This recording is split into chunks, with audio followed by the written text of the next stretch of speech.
A few weeks ago in a nostalgia shuffle, I mentioned one of my favorite NES games, Blaster Master, and this month happens to be the 31st anniversary of its release.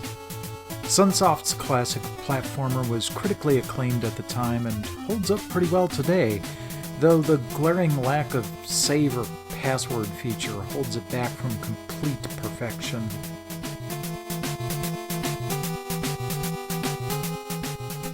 The backstory differs depending on which region you reside in.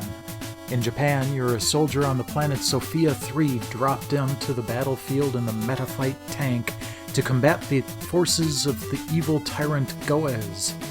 In the US, you're a young man who stumbles into a vast underground realm while chasing after his pet frog. The difference is striking, but ultimately really doesn't matter.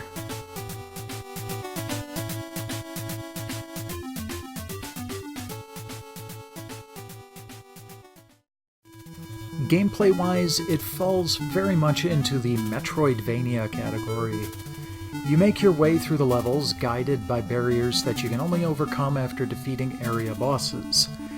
The main unique addition to this formula comes in the form of the main character's ability to leave the tank and enter top-down exploration zones.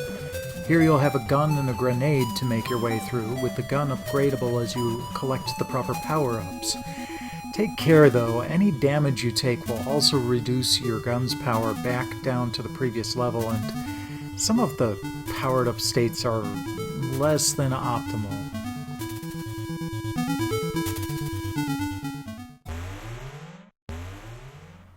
It's in these top-down areas that you'll find the game's boss battles.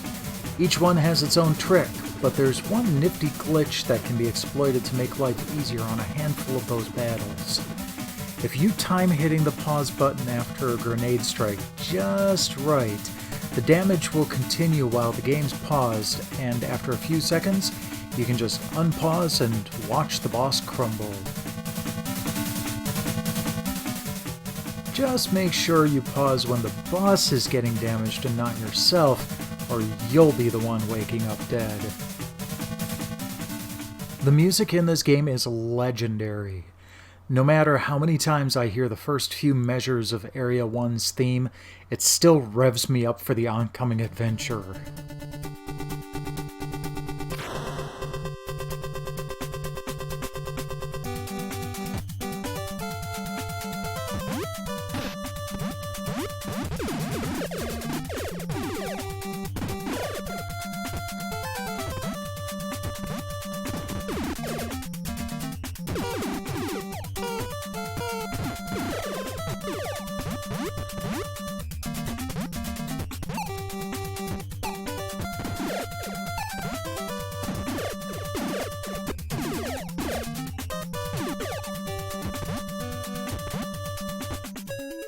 Another favorite of mine is found in Area 7 with its almost Russian feel.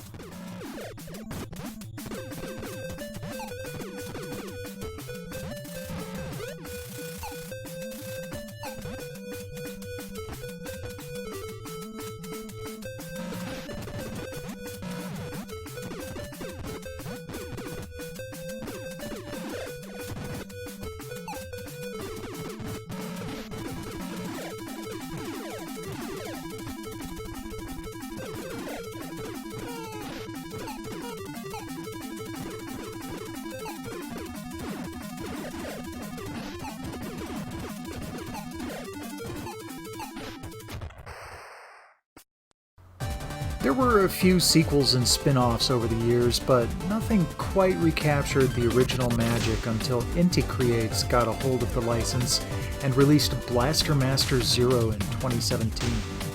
This is sort of a reimagining of the first game that streamlines many of the rough spots of the original, adding checkpoints and game saves, as well as making the gun and tank power-ups more user-friendly. No more leaving the console on overnight to pick up from where you left off. Got any fond or not so fond memories of the Blaster Master series? Let me know here or on Twitter at TesseractUnfold. In the meantime, please like, subscribe, spread the word. and I'll catch y'all again next week.